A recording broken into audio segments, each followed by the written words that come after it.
Cole Aldridge, Lou Amundsen, Andrea Bargnani, Jose Calderon,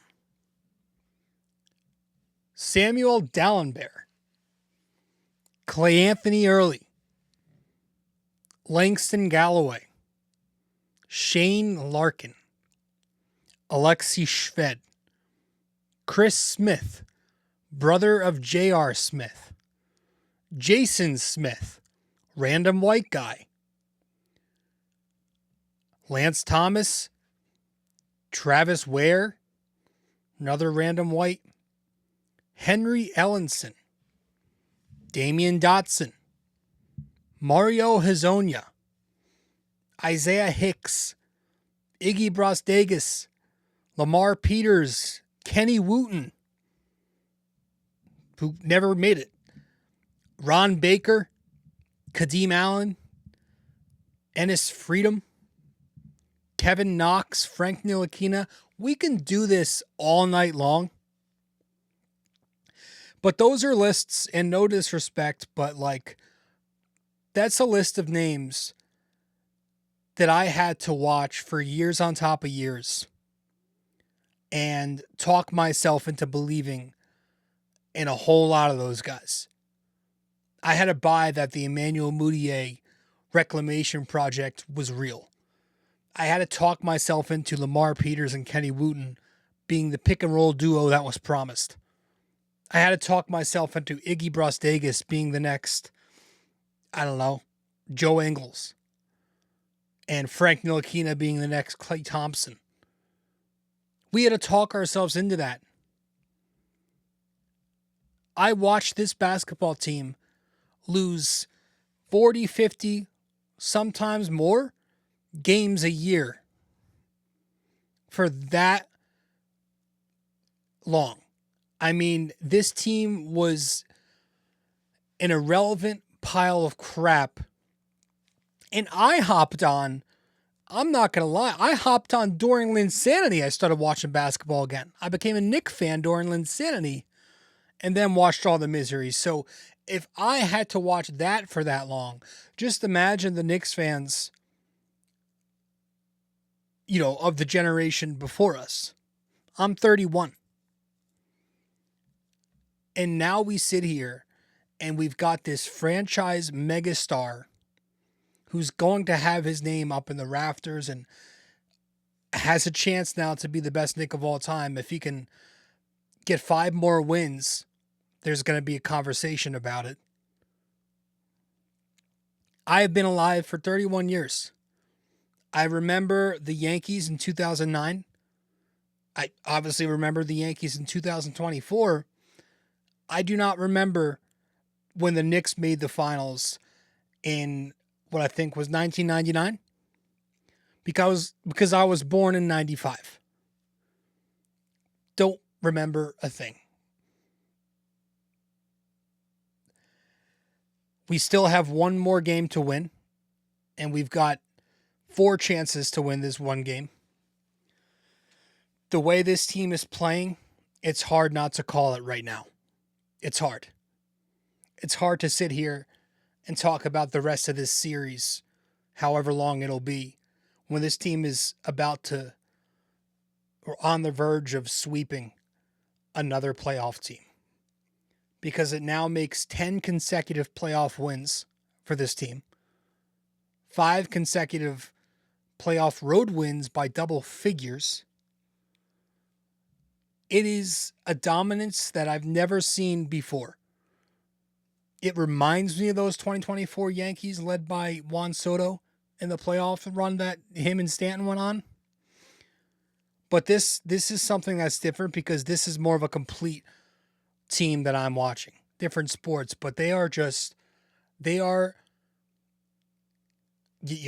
of peaking at the right time. This is insane. And this is why you suffer through the highs and lows of the regular season.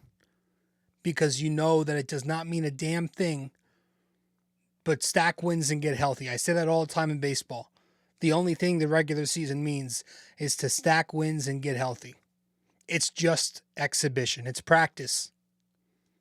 because we're witnessing the real thing right now. And your New York Knicks are one win away from going to the NBA Finals. They are playing with a confidence that I've never seen before. It's unmatched. They are playing with a selflessness that is completely freaking unmatched. It's new guys all the time doing stuff, right? Against Atlanta, it was Cat, it was OG and Brunson against Philadelphia. Game 1 of this series, it was the Brunson game. Game 2 of this series, it was the Josh Hart game. But it's been everyone. Everyone's been just so huge. Landry Shamet, two-way excellence, clutch shot making. Mikal Bridges, two-way excellence. OG Anunoby, two-way excellence. This team is playing with a relentlessness that is just, it's breaking teams. I mean, that one Brunson layup late in the fourth quarter, I know everybody knows what I'm talking about. It was a layup line layup. The Cavs stood around flat-footed, hands at their sides, and just looked up and watched as Brunson walked his way to the basket. There was a couple of minutes left. The game wasn't even that out of hand at that point. They broke them. They broke the Cavs. They made the Cavs quit. They are breaking teams. They just ran through the Eastern Conference like it was freaking nothing. I didn't need much. I never felt like this game was going to be close. Or not. I shouldn't say that. I never felt like this game was not going to go the Knicks' way. They start out with this 9-1 run. And from there, I'm like, okay, they're going to win. Like, Cleveland played an okay game, but I never felt threatened. And that's been the story this entire postseason run. My cousin and I, we're both big Knicks fans. Breaking news. But he's a big Knicks fan too. And we talk all the time about the Knicks and the Yankees and in playoff games, how we both have this love-hate relationship with stress because the playoffs, it's so stressful and you love it. But then when you're in that moment, you hate it. We always talk about it. I texted him last night or a couple days ago after game 2. And I go, I kind of miss that. I'm like, this is kind of boring. Are you bored? And I don't mean to sound ridiculous here, but this whole postseason, I've just been chilling. I'm not concerned. I'm not scared. I'm not stressed. And obviously that can change once the Knicks get to the finals, and they will. But wow, this has just been one clinic. It's been a clinic of how to play 2026 hoops. So, by the way, the Knicks win this game 121-108.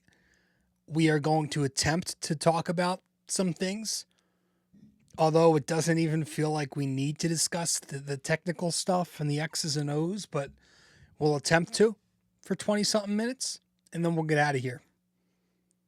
Because I'm ready for the finals, but still got to win that one game. And I do believe they will. But we're talking Knicks Cavs, game 3 of the Eastern Conference Finals, where the Knicks win. I got to check the score again. 121-108. To come one game closer and one game away from the National Basketball Association Finals. Wow. Stick with us. Be back in a sec. Quick break here, guys. Stay connected with BD4 on social media. Follow us on Instagram and X at BD4Pod, and find us on Facebook by searching BD4. Don't miss out. Join the conversation.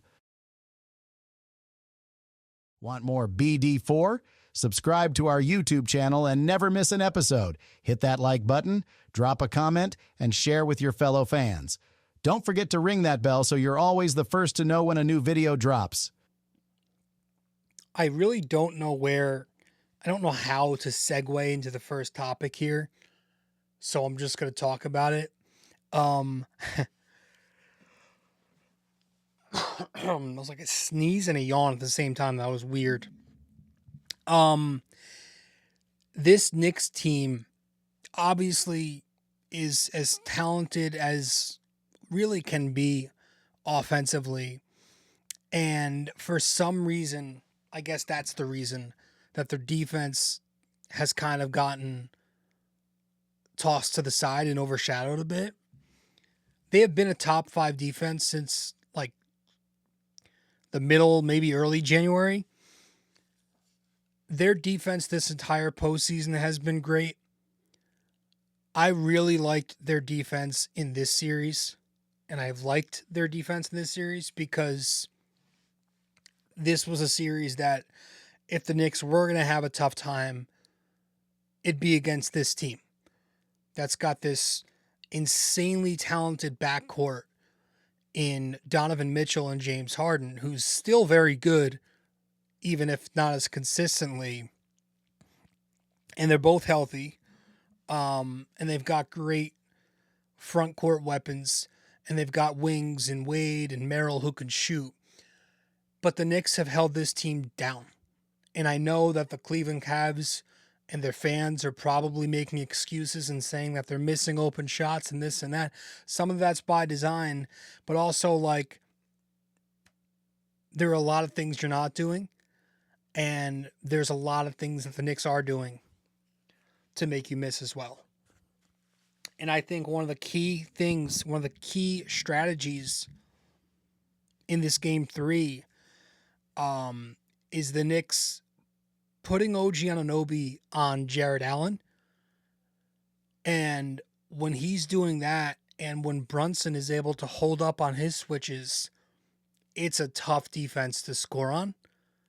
Because with OG on Allen, Cleveland wants to use Jared Allen as their screener. He's obviously their best screener, being he's their biggest player. He's their center. But when OG's on him, you don't want to call Allen into action because now OG is going to switch on to the ball. He's an incredibly switchable wing. So putting OG on Allen is avoiding them from going to Allen. And then it's like, well, why don't you just hunt Brunson? They've tried, but if you know Cleveland, if you know James Harden, he prefers to attack bigs in the pick and roll. So he's not really doing that much. And so what that does is that's forced the Cavs into a lot more Evan Mobley pick and rolls than they want. And the issue with those Evan Mobley pick and rolls is that Mobley is not a consistently reliable pop threat, nor is he a consistently reliable short roll threat. He turns it over. He's not comfortable with the ball in the middle of the floor like that. And you saw many instances in this game where that played to the Knicks' favor, where it would lead to a turnover, it would lead to a late clock possession, some poor shot quality, etc., because the Knicks were dictating the matchup to steer the Cavs toward less efficient actions with Mobley as your short roll outlet. And having OG on Jared Allen and then the Cavs going away from Jared Allen's screening means that OG can now have the freedom to play in help and to roam off of Allen like teams will do to Josh Hart. And when OG is able to play in help coverage, he's an incredibly great defender. That's when he's at his best. And he's able to muck things up and do his thing. But I've also thought that when they go at Karl Anthony Towns on defense, I think Towns' defense has been pretty good. He's had some rough moments, but I think his defensive discipline has been very sharp from where it was earlier this postseason. And I think you have to credit Mike Brown for doing the complete opposite of what Tibbs did in his tenure last year with Cat, where we know Tibbs would just default to drop coverage with Cat. And he really didn't mix it up much. But Mike Brown all season long, mixing and matching and varying different defensive coverages on those pick and rolls, I think what that did is that totally prepared Cat, and it gave Cat all those reps to be ready and to be more consistent with whatever pick and roll coverage is needed. And we've seen him this year excel in drop, whether it be a deep drop or a high drop coverage. We've seen him excel at the level, whether it be switching on or just playing an aggressive coverage, excelling in a blitz, in a hedge, any kind of ice coverage. We've seen him excel on post ISOs against Mobley and Allen. He has really done a nice job holding his own, but I think that comfortability is because Mike Brown has given him the consistent reps in all types of coverages. So if you're just talking about the individual stuff, I think Hat's been fantastic. I think Landry freaking Shamet, who we're going to get to later, has just, like him at the point of attack this series, unbelievably good. Fighting through screens like butter, like they're not even there. So good at the point of attack that Donovan Mitchell is out here trying to target Deuce McBride ball screens just to get away from Shamet, trying to shake Landry Shamet. That's how aggressive he's been in screen navigation. Taking charges, just stuffing possessions, not letting you ISO or get in front of them. The Knicks just clearly have a plan on every single defensive possession. Knowing when to hedge, and if they hedge, they recover well. Knowing when to blitz, and if they blitz, they rotate in the back. Knowing when to drop pick and roll. If they drop the pick and roll, they're bringing a low man tagger early to the roll if they need to. And if they have to stay home, they will, and they're staying home, and they're letting guys like Brunson switch on when he gets targeted. And he's holding his own. And OG Anunoby is shutting down advantages like crazy. And Mikal Bridges has been everything you want defensively. The point of attack stuff, that's even improved. We've talked all year, we've talked for 2 years about how Mikal has just been very underwhelming and not physical enough in his screen navigation. His on-ball defense, man, he's getting over screens really well. He's been good there. And you got the off-ball stuff. You got the help defense, which has been impeccable, as always. He's getting his hands on everything. He's coming from behind. He's recovering when he needs to. He can close out. This team has played exceptional defense. And Mitchell Robinson hasn't even kicked into gear yet. If he starts doing that, and that's an important part of the puzzle here, he needs to get it right. And hopefully everything's okay at home. I know he's dealing with some stuff. Wow. This team is just, they're incredible on that end of the floor. And then you go to some of the offensive stuff. The team scored 121 points. Didn't even feel like their results were amazing. The process was very good. But that's how good they are. And Cleveland, as you'd expected this series, continuing to play these coverages off Josh Hart. And as we've talked about all season, how do you avoid these cross matches and these help coverages off of Josh? Well, one of the ways you do it is you play a lot of transition. Full court basketball, right? Especially early, you saw this. That's how you beat those cross matches and those aggressive help coverages. It's you don't let the defense set up that cross match. You don't let them get into a situation where they can play half court ball on you with Josh Hart on the floor. You don't allow that. So how do you not allow that? Well, you play physical defense, you rebound, and you run. And the Knicks were doing that consistently to start this game. And they did it throughout the game. Play physical D, rebound, run. And it was off both misses and makes. You'd see them make a shot and get all the way back, and Cleveland was not prepped for it. And Josh Hart, we talked about it. We didn't get to cover game 2, but took the 11 threes. He had a big role in that game. And despite Cleveland dropping a little bit less on his possessions in last night's game, he was still aggressive enough, and he took 7 threes. Because if the Cavs are going to give him the open looks, he's got to take those looks.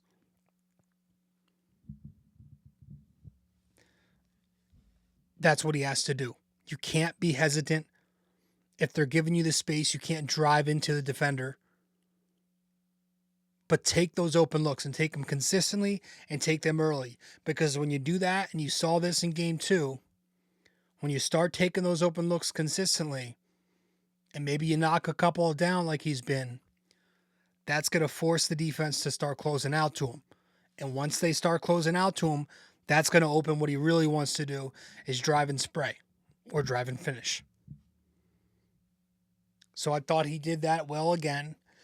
And I also thought, like, again, one of the big things you have to do when Josh Hart's being covered like this is use him not just on the ball, but use him in these off screens to open up 3-point looks with Jared Allen in this drop coverage.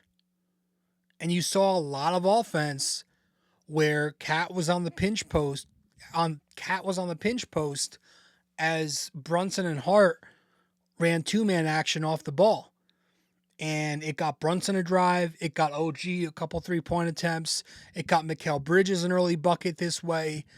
And they were just, you do it to get Allen moving so he can't just load up help in the low paint. Because if Allen shades to Cat, then he can't load to Brunson.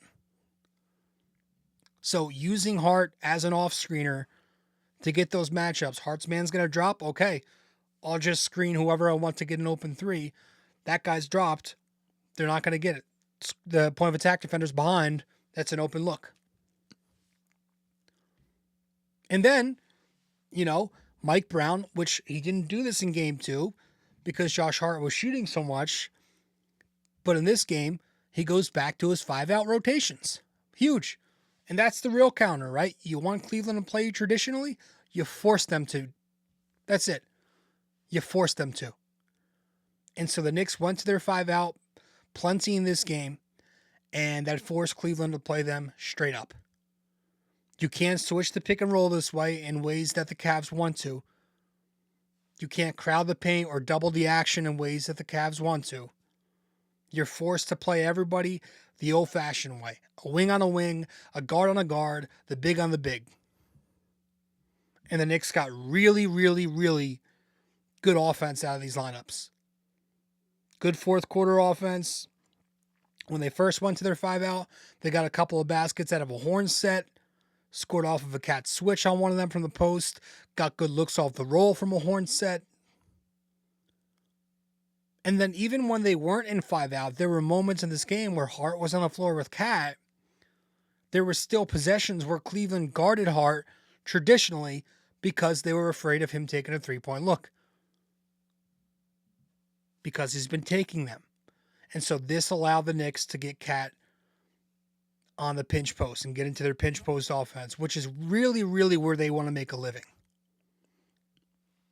So I thought that was a very important part of this offense, continuing to just be aggressive in the ways that they are aggressive, defending off of Hart like that. I want to talk a little bit about Jalen Brunson because I thought Jalen Brunson was fantastic in this game, even if the numbers, I say even if the numbers weren't great. He scores 30 points, has 6 assists, shoots over 50% again. He was fantastic, though. And it wasn't just the scoring, it was his floor game that was phenomenal.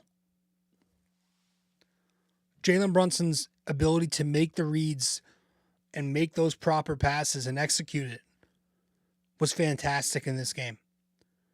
Using his wings to screen, to come to the middle of the floor, screen pick and roll for him, to get James Harden, to get Donovan Mitchell, and put them in action. And then when Cleveland blitzed it, Brunson hit the short roll, he hit the outlet one pass away, he made the skip to the second side. And regardless, that outlet would either drive and finish, drive and spray, or make another pass and a swing. And if Cleveland switched it, Brunson would attack the Harden ISO.